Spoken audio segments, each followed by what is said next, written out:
Yo, welcome to the Big Zo podcast. I go by the name of Berto. It's your boy Beast on the beat. And we got a special guest. We got the homie, Najo.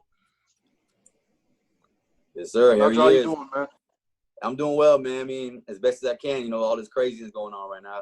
And trying to stay afloat, you know? Yeah, man. So we're going to start this podcast and this conversation by pretty much talking about what's going on in the world, man, especially with you being like, you know, basically like a teacher, like an educator, like just teaching like young men and mentoring young men.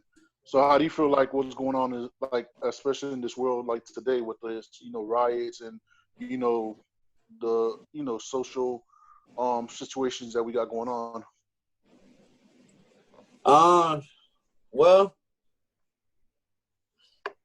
I mean, I have a whole bunch of mixed emotions, man, because to be honest with you, it's like, I mean, like you said, there's a number of things. I'm coming from a few different viewpoints as a man, as an African-American, as a Christian, you know, there's a few different things. So it's like, it's affecting me on all different levels right about now. So, I mean, trying to see if I can answer these questions as best as I can.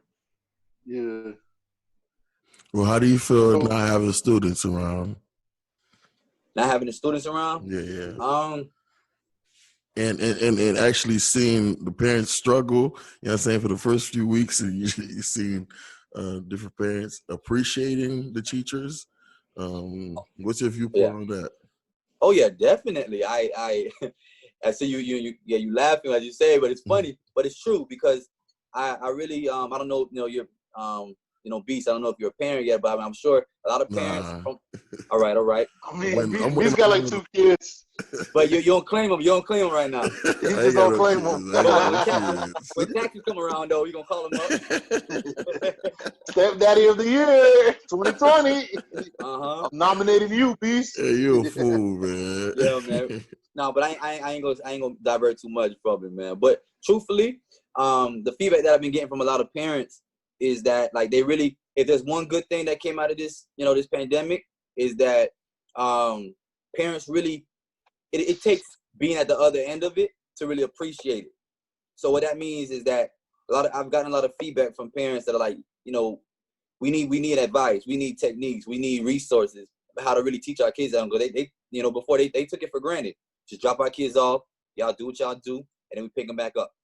Yeah. Now it's like, wow, we really appreciate what each and every one of those teachers and administrators and educators, period. We appreciate what y'all doing, period. Also, I was gonna say, a lot of them were saying that the education system just changed on them. Like they don't know the math problems. They say the math look different, and everything is different, man.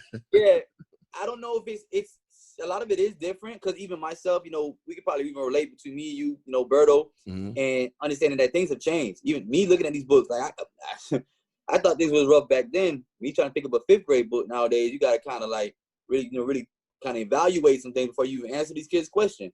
So I wouldn't quite say things have fully changed, but I say that knowledge is definitely increased. So from that sense, we're kind of behind because the kids are learning a lot more than we were learning at their age. I mean, I think technology has a lot to do with that. Heavily. Especially a lot of softwares, you know what I'm saying? Like, even babies now can use a phone, you know what I'm saying? Well, back then, it was pushed on us to play outside for at least 30 minutes to an hour, you know what I'm saying? Now these kids, they're playing with a tablet at an early age and getting the knowledge, or it's steps for them to get knowledge, but it's also, I think, it's fucked up because they don't get the physical part, you know what I'm saying? They get the mental part, but the physical part is kind of messed up. Yeah, definitely. I can speak to that because there's 2 different parts. There, like you said, you touched on both parts. You got those kids that, like, it's good to understand that as a child or as kids as early as, you know what I'm saying, infancy stages, firstborn, it's good for them to learn as much as they can. Like their brains are like sponges. That's what I hear what you're saying with as far as the education piece. That's, you know what I'm saying, toddlers can work tablets better than a lot of adults nowadays. That's true. However, you know, if we could also speak to the pandemic, I've seen more people riding bikes and scooters and skateboarding, roller skating, and all of that within these past few months, more than I've seen in the past few years. I mean, I don't know if you probably can speak to that, but if there's one aspect that you could kind of speak to. I mean, not turn this podcast into a good versus bad, pros versus cons, but I mean, the COVID-19, yes, it's very, it's very sad in the lives that are being taken, but I've seen some great things that come about from it. I'm hoping that, when we kind of go back to the semi-normal, that we won't go back to the old normal, but we're going to go forward. I mean, actually going back outside again, playing outside, playing with our kids, riding bikes, actually having fun outdoors as opposed to just being indoors.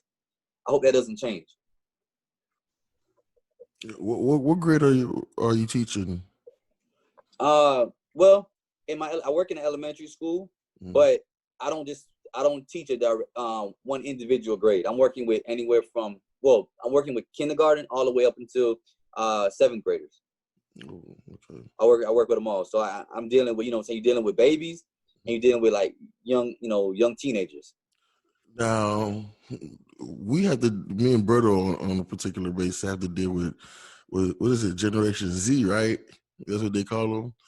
And oh my God, so they're like I'm not gonna say they're like the worst generation, but I just can't get along with them. We also be like the things that the mindset that they have it from an early age, and we think it's because they had a lot of tablets and stuff in front of them.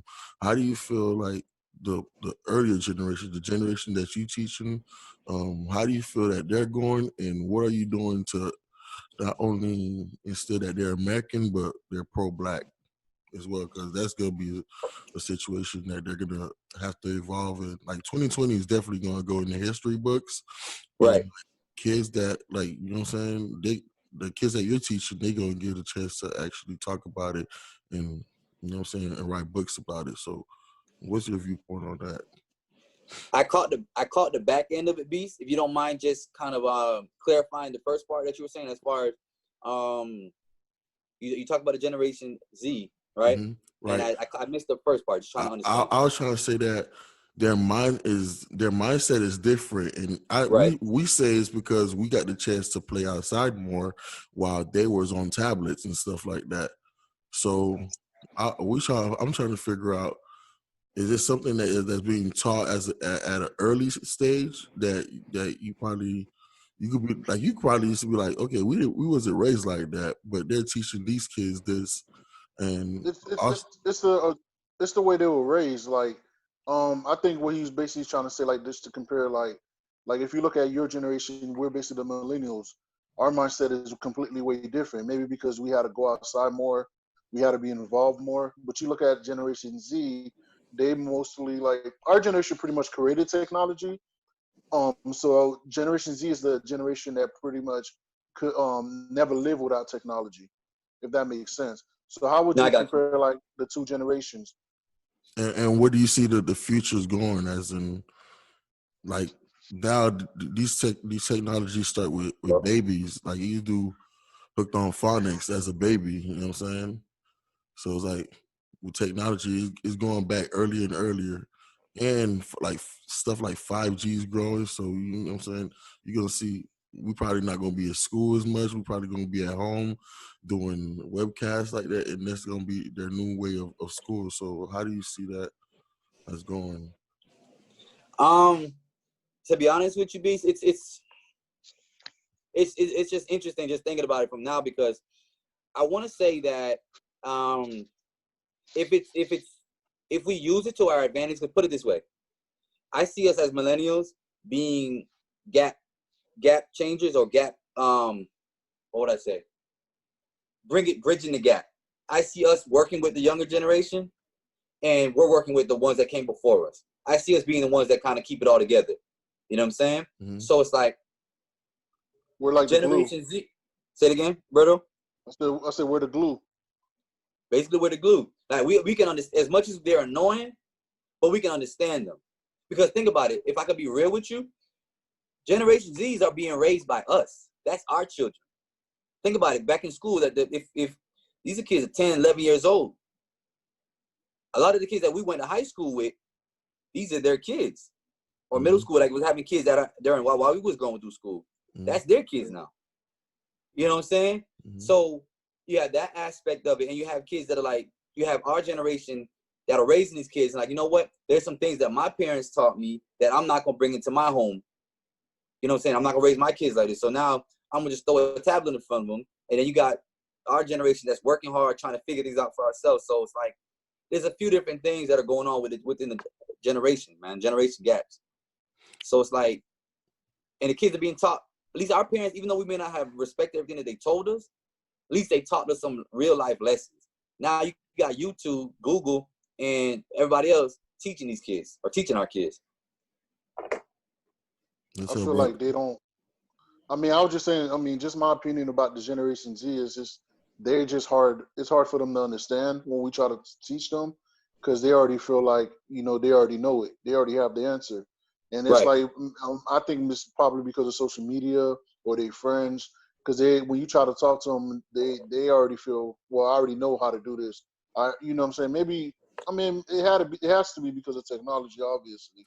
I mean, I But I also think think that's I not my also bad. think I thought also think it's society as well, because back then your parents would pull out their belt and whoop you in front of everybody, and if you try to stop, the person They that go.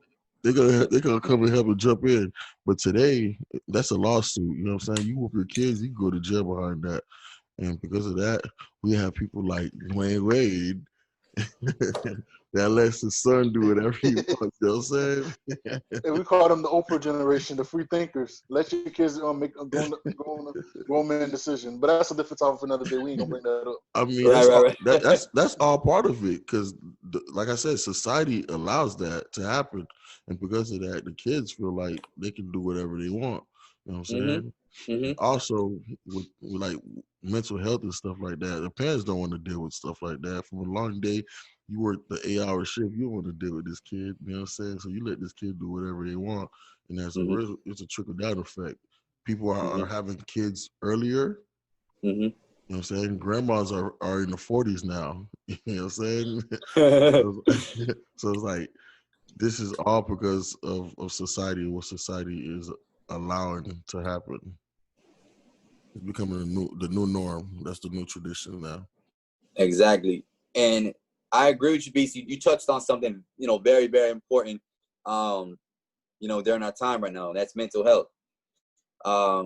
Especially actually tonight is the last night, or the last day rather, because May is Mental Health Awareness / Trauma Informed Care Month, which is basically talking about bringing awareness to mental health awareness, or just brain health, how to take care of my mind, how to take care of my brain, and also how trauma affects how people operate and how kids grow. So um, I'll tell you one thing though, with that being said, talking about trauma, a lot of things that kids, like even what we grew up with, whether it's gun violence, whether it's drugs, whether it's domestic violence, arguing in the home, whatever the case is, these things are affecting the younger generations. You understand what I'm saying? And so they're being affected, and they're not talking to nobody about it. So you have somebody such as myself and others of color that look like us that are able to. That's one of the things that why I love working in the school, where I take a passion for working with, and where my mentoring piece comes in as a young black man. Not that I don't help every kid, but I feel as if I'm happy to be able to talk to that young black man that understand. You know what, Mr. J, they call me. You look like me.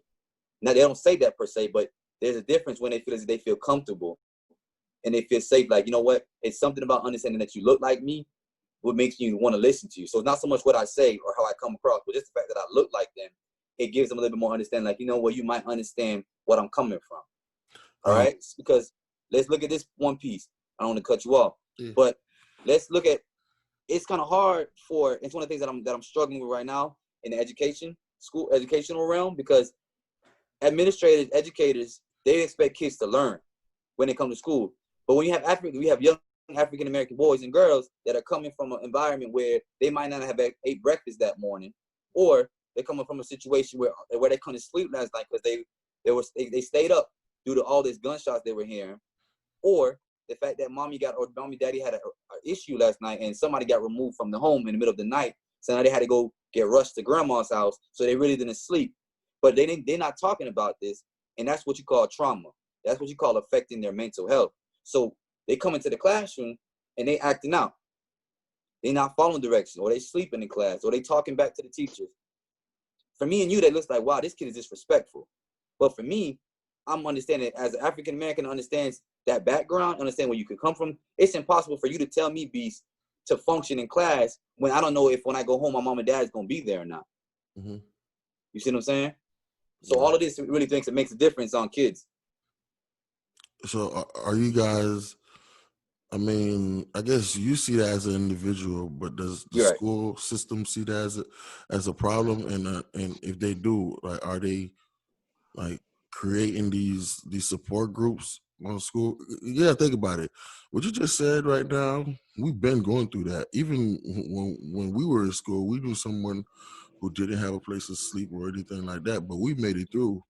These kids now, they have, but like I said, we got an opportunity to learn, either play outside or we used to do a lot of arts and craft as kids. So it's like, go ahead, Beast. We got a You're lot. getting somewhere. We got a lot to balance, but these kids, they only know technology. So I'm trying to figure out: is there a program out there, or is there like a structure out there for these kids now? All right. I mean, we had kids that passed away over this coronavirus, but just because they couldn't go outside or they had to stay inside and they had nothing else to do. So it's like they mentally locked up and like they go crazy over that. So what are we doing, like, as teachers or as parents, or what do you suggest that we do or continue to do? Wow. You said a lot there, Beast. There's so many different things to speak to, but I'll try my best to, and you can help me to navigate if I miss something. Well, what I would first start with, and one of my roles is within the school district, is I'm what they call a behavioral health professional, which is basically somebody that comes into the school after the Marjorie Stoneman Douglas Act. That was something that was passed after the shooting, right? Down south. And so every school in Palm Beach County has a position such as myself, which is a behavioral health professional, which is there as a support to the guidance counselors and as a support to the mental health team to help address kids that are expressing or displaying, I should say, some qualities or some types of symptoms of maybe it's anger, excessive anger. Maybe they're missing school. Maybe they're extremely sad or depressed. One of my duties is notifying or being able to address those kids and trying to figure out what's going on, so that as a second grader, third grader that's dealing with some of those issues, like what you mentioned, they can get the proper assistance now and be referred out. Like you're saying, those resources, there's plenty of services that are out there. It's just a matter of them being recognized, which is a part of what I do. Identify, you got to see the kids that are dealing with some things and contact their parents, get communicated with them so they can get the appropriate services. So, yes, the services are there for the kids. Now, are people noticing it? Are people recognizing, or teachers and administrators, schools recognizing certain signs? Now, that's where this role that I'm in is so heavy, because now, and I just only hit the brink of the iceberg this year because there's so much stuff going on, Beast, in the school. There's so much of the kids that are dealing with. But you hit something so important that I have to speak to before I go back to what I'm saying. You're talking about our generation, how this is nothing new. Kids wasn't eating before. There's trauma, there's shootings, there's killing, all of that stuff going on from our day. But like you said, I think it's something so important. If I can speak to any kids and parents, it's so important that kids are able to navigate through their pain. They may not know it, but simply going outside, playing ball, playing football, running, those things are good for the body. That's good ways to. So whether we knew it or not, we didn't know when we was 10, 11 years old that playing football, playing sports, going outside, that was doing anything. But studies show and statistics show, and I could give you stats that show simply exercising, which is all we were doing, is good ways to relieve stress. These kids are not going outside. These kids are not relieving stress. And especially during the pandemic, like what we're dealing with right now, how can kids go outside and do that when you're supposed to stay inside? So that's a whole other issue that really makes me really nervous for these kids right now. And which is why when we start back school in August, however we start back, whether we start back online, doing the virtual stuff again, or we go in person, these kids are going to need more help now than ever, because check this out. I'm one of those. You've always been told as a mentor, we're basically that one support that a student or child can trust in and confide. All you need is one trusted individual in your life, whether it's a pastor, whether it's a teacher, whether it's a mentor, whatever it is. You need one trusted individual that you can come to and will be there for you. So for many, their parents are not that support. School is that support. Their teachers that support. What happens when you take school away from these kids? That was the only support they had. That was the only outlet they had. That was the only love that they got when they went to school. They got that hug from their teacher. You know what I'm saying? They got to interact with their peers, because that's also another way to avoid and get through this mental health stuff, is speaking to others. At least for us, and like I said, back in our generation, we had our homies, our homegirls, our homeboys, whatever the case is, we interacted. We was outside, we was mingling. So little did we know that simple things like communicating with your friends or your homies, whatever the case is, that was doing things for you, because you weren't keeping it inside. You were expressing yourself. Whether you're on the football field and you was hitting somebody, you was letting out that energy in a healthy way. You see what I'm saying? So exercise plays such a vital role. Letting out the stress somehow in a healthy way is healthy. But now my fear and my sincere hurt is that during this pandemic, these kids are not able to do that. Being at school is a way to get away from violence. Being at school, at least for example, you're getting at least 2 meals for the day, right? Mm-hmm. Now during this pandemic, when the kids are shut down and they got to stay at home, that was one of the projects that my school, and I know pretty much a whole bunch of schools in Palm Beach County made it available for kids to be fed. Because the reality of it is, Beast and Berto, a lot of kids aren't getting to eat.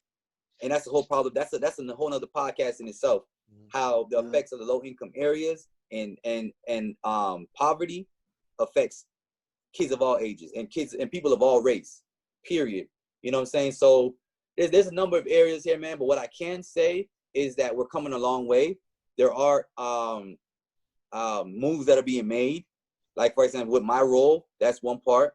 There's also a thing called SEL learning, which is basically social emotional learning, which you'll probably be seeing a little bit more as you go online. You see it's basically ways of bringing education to kids in different through different means. You understand what I'm saying? Like, not every kid learns the same way.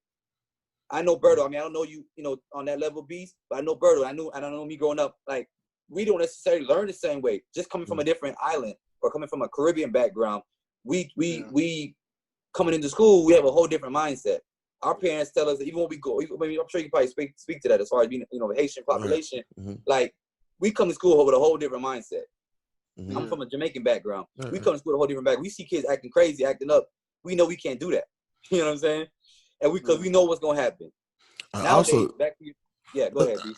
That's why I touched on the mental health aspect, because me and Berta and I, we're big fans of like Umar Johnson, and we know how like he breaks it down, how we have white teachers teaching black kids and stuff like that. But I'm just trying to say, like, you said you have a position where you just touched on it, B. You can make that. You can make that call, but how many black people are in your position? You know what I'm saying, making that call, and is it only at your school or is it throughout Palm Beach County?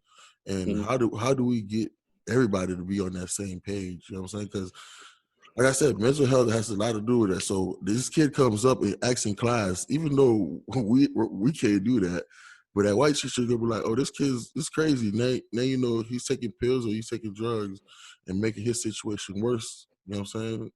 And now he can't keep up with his learning. Now he got to be an ESC and other stuff like that. So that's a whole other problem in itself. Right. So it's like we're faced with all these problems in this 8-hour span, because that's when we go to school. And it's like our parents just drop us off without the knowledge.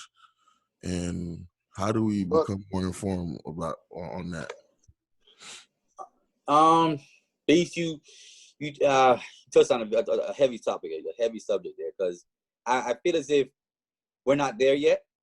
I feel as if we're making some progress, because the truth of the matter is there are African Americans or black in this role, but I what the school district is doing, they've implemented a few different things this year, such as Cognito, It's something that many will understand within the school district as education to be aware of certain mental health symptoms, so that it's a required, which is what I want to really hit on. It's a required mental health training for all district employees, not just teachers. Cafeteria workers had to take it. Janitorial staff had to take it. Principals had to take it. Because the truth of the matter is, Beast, a bus driver needs to know if a kid's experiencing something that, like, simple little symptoms. Like, this kid, something's wrong. Like, he's coming on the bus every day. He's usually a positive kid. Today he's coming on kind of, last few weeks, he's been kind of, very, very, I don't want to use the word. I'm not trying to diagnose no kids, but he really be very sad. Like, you need to know how to this is what you notice, because I mean, I get to see that kid. There's about 700 kids in my school. So everybody has to do their part. It's not just me in my role. Everybody needs to be aware, B, so that we can catch it. That's the only way we're going to really, and I think it's what you said. How do we do that? And I'm getting to that part. But the truth of the matter is, it can't just be left on one person.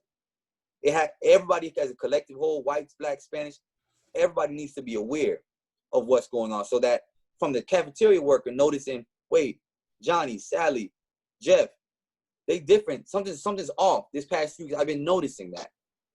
Something's wrong. But you have a little bit of knowledge. Okay, now they can come to me. Now they can go to the principal with some of their observations. It makes everybody take accountability. So yeah, there's one of my positions in every school, Beast, in Palm Beach County, and I'm sure it's going to continue to grow. And yes, the school district is implementing programs. And as we speak, I'm enrolled in a few different programs for the summer to continue to make myself aware, and all the employees aware of mental health, and not only mental health, but how to address certain certain symptoms, right? Mm-hmm. But in the big part of what you're saying is it's called SEL learning. It's called social emotional learning, which is speaking to what you're talking about as coming from the African American community, where white teachers, Spanish teachers have to be able to understand that these are the things that's going on. You have to be aware of your demographics, the school district, the school area that you're teaching in. What is it that they're coming from? A lot of them are coming from the low income project areas, or whatever the case is. You got to understand that there's certain areas, there's certain issues that they're coming to school with. So so that's what that SEL speaks to, Beast, and that is up and coming. So that's the future right there. Say that again. SEL is the future. Yeah, SEL is the future, man. And it's not just that it's not that it hasn't come anywhere yet. It's still on the rise. I'm watching seminars every week about SEL being more spoken of, because it's exactly what you're talking about. It's allowing people to become more aware of different populations, different kids, and what they're experienced with, what they're going through, and how they bring it into the population, into the classroom, and how that makes a difference on their learning. Like I said, simply understanding that, you know what, it's so important that these kids eat breakfast in the morning. So as a teacher that understands, that's practicing SEL learning, I may need to just have what they call a community meeting. And what that is, Beast, is a simple 5 to 10 minute activity where everybody sits around, in a circle, whatever the case is, community, and we just ask each other, how you feeling today? You know what I'm saying? What's your goal? Because the truth of the matter is, I might really be upset. As a kid, 5-year-old kid, 6-year kid, like, listen, my mom and dad are arguing all night. I don't know how to explain it to you fully, but as a 5-year-old, before they start their day, they may not be able to focus to start the day. My mommy, all they can say is, mommy and daddy are mad at each other. And it's my job to understand, what does that look like, and find out more questions. But it's not only my job as well, but I take the responsibility right now, Beast, to be the person that leads the change. So within my role, I have a heavy responsibility. So I do take a lot of it on my shoulder right now. I can't say that. But I know at the end of the day, my ultimate goal is to continue to educate the teachers and to continue to push for change. Which is why I'm so grateful to you guys for allowing me to come on here today and be with y'all. Because, as a man, as somebody advocating for mental health, and as a mentor, and as an influence in the school, as a male. You know what I'm saying? I'm not sexist, I'm not racist, but I understand that it's so important to have males in the school. Nigel, I definitely want to appreciate you. This was definitely informative podcast. We got to do this shit again, man. Absolutely, man. We definitely got to Well, do this again.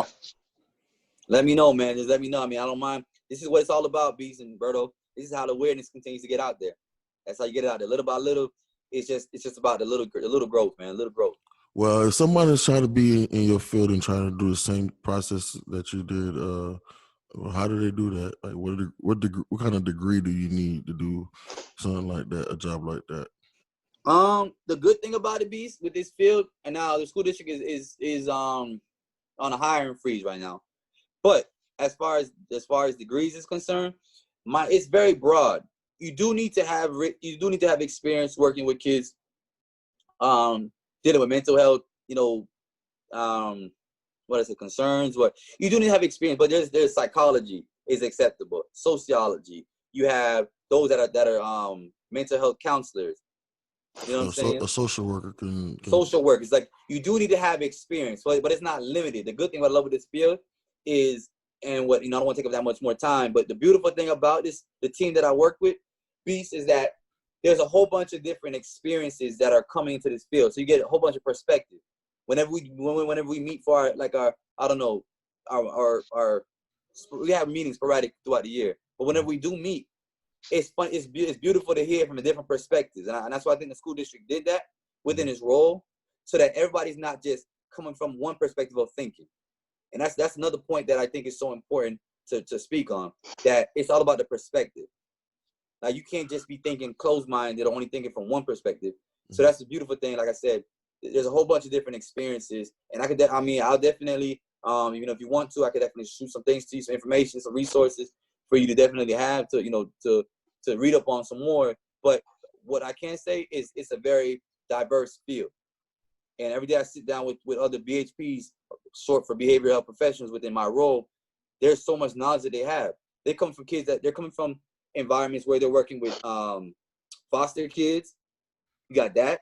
And that's a whole nother arena of talking about mental health.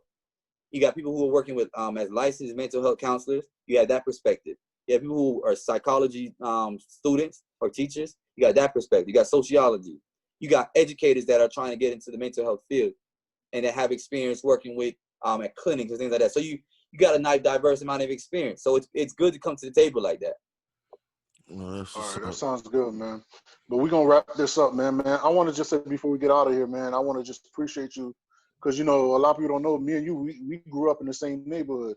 So, the fact that you still, giving back to your community in a positive way, and you pretty much out here for the young people, especially people that look like us, you know what I'm saying? Because, growing up, just me speaking, I can't speak about everybody, but me, I didn't have a lot of male role models or male, teachers. The only closest thing to a male role model I had or teacher was like my basketball coach, my football coach. But that's about it. But if you think about it, most of the teachers, they didn't even look like us. And they wasn't even here. They couldn't even understand what we were going through. So I just want to salute you, man, for just being positive, being a young mentor to other people, and, just give you the roses while you're still here, man. And we appreciate you for joining us, man. Yeah, appreciate man. y'all too, man. We gotta do this one more time, man. I like this conversation, bro. Big Zo Podcast. I like Appreciate your boy. y'all. Hey, but Nigel,